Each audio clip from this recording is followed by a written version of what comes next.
While some might fear a future with robots amongst us, others might say robotics is the future.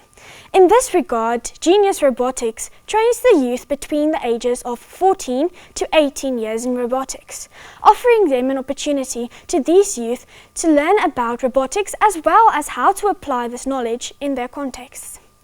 Now joining me in studio with more details on this is the co-founder of Genius Robotics, Dennis Dabria, as well as one of his students, Christofina Mahongu. Good morning and welcome. Morning. Good morning. How are you? Good, yourself? Good, thank you. Okay, so let's get into it. Yeah. So, what was the motivation behind the birth of the Genius Robotics and what do you aim to achieve? In 2019, as you know, in 2021, the COVID pandemic became quite severe. And so we work with a parent company called First Global. We saw communication started lacking and there was a lack of movement. So we took our own initiative and we decided to start our own thing and take the aims and goals of First Global and make it local, bring it to Namibia. So now through that, we started our own company and now we train those students in the aims of taking them to the international competition outside the scope of First Global. That's interesting. Okay, Christofina, what triggered your interest in robotics? My love for computer science, most definitely, I would say. It always has lied within me from the youngest of years to always be intrigued by anything that has to do with computer science. But I wasn't always sure on which path exactly to take. And I believe movies definitely had a great impact on my love for robotics because like robots do amazing stuff. And so I'd also say human creation enhanced through the power of artificial intelligence. That definitely created my sense of curiosity to find out that this robotics is so fathomless, and to understand it is what made me want to be a part of it. Okay, that's a very good answer. Thank you. Why did you choose to focus on robotics? So to say, I've always grown up with a liking of technology. I've always grown up being a technical person, working with my hands. And in 2019, when I got the opportunity to go to Dubai for the first Global International Challenge, that really sparked my drive to take this opportunity and present it to all Namibian children. Okay. What has been your experience since you joined the Genius Robotics?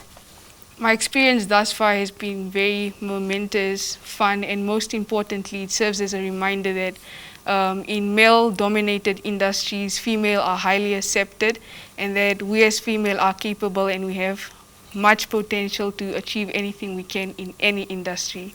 GRC is a society filled with much of enthusiasm. Everyone gets an opportunity to show their skills, to acquire skills, not only skills that have to do with robotics, but life skills as well. This is your family when you're working together. Thank you. Okay. Dennis, how many students are you currently training?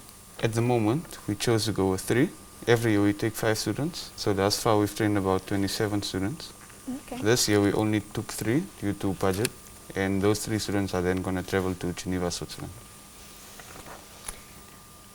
Christofina, do you plan to pursue a career in robotics when you go after tertiary?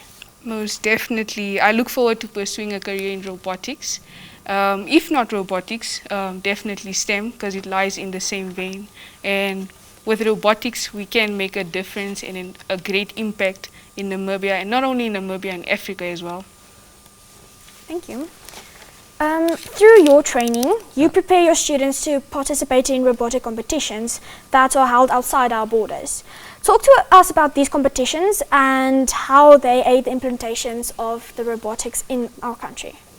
So these competitions are based and focused on the 14 Grand Challenges. The 14 Grand Challenges are setbacks of the world, for example, carbon, pollution, water pollution, air pollution, light pollution. So what these 14 Grand Challenges do, or what we do for these is, we theme them. So for example, in 2019, the challenge was ocean opportunity. What our robot had to do was collect pollutants, then place them at recycling levels. So through this, it creates a mindset at a young age that this can be done, it can be fixed. Even if it's not now, it's later. So what we try and do is we aid that development for future innovators. Okay, and talk to us about the importance of robotics in today's world, and how does this set in motion the country's digital economy? Country's digital economy. Okay, so I'm not sure if you heard of the last World Summit. There, one of the main topics was robotics, and they actually discussed this topic. The main focus was business as well as the movement into an AI phase. So, as we know, robotics has a major implication in our daily lives, as well as manufacturing, economy, so on. So, I'd say the main movement robotics causes is manufacturing.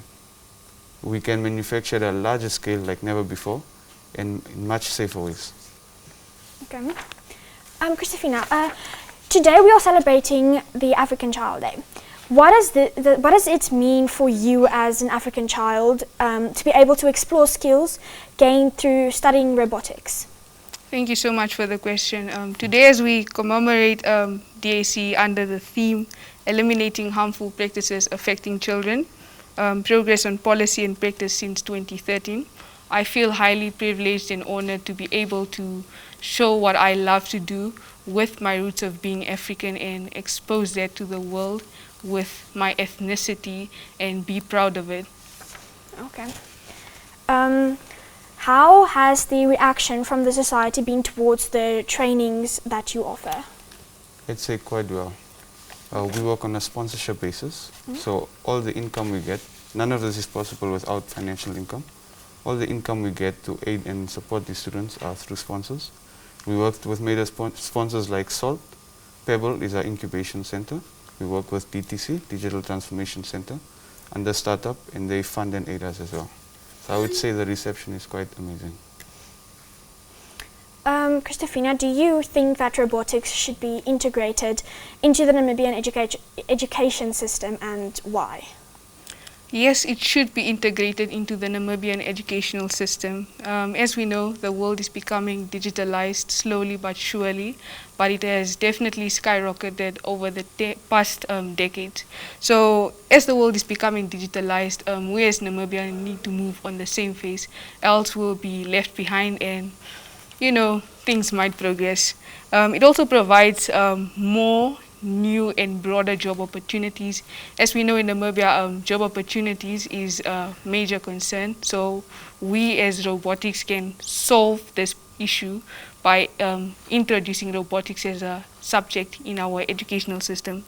It also provides a chance for every child to express themselves with creation, and it also shows what every child is capable of doing in terms of advancing the country's economy. Thank you. Okay, talk to us about the specialization options that exist in robotics. Regarding specialization options, it's important to talk about the 5 fields of robotics. That being operator interface, that's what we focus on. Operator interface is basically human-robot interaction. You instruct the robot does. Next, we look at mobility. That focuses on transportation, movement of goods, so on.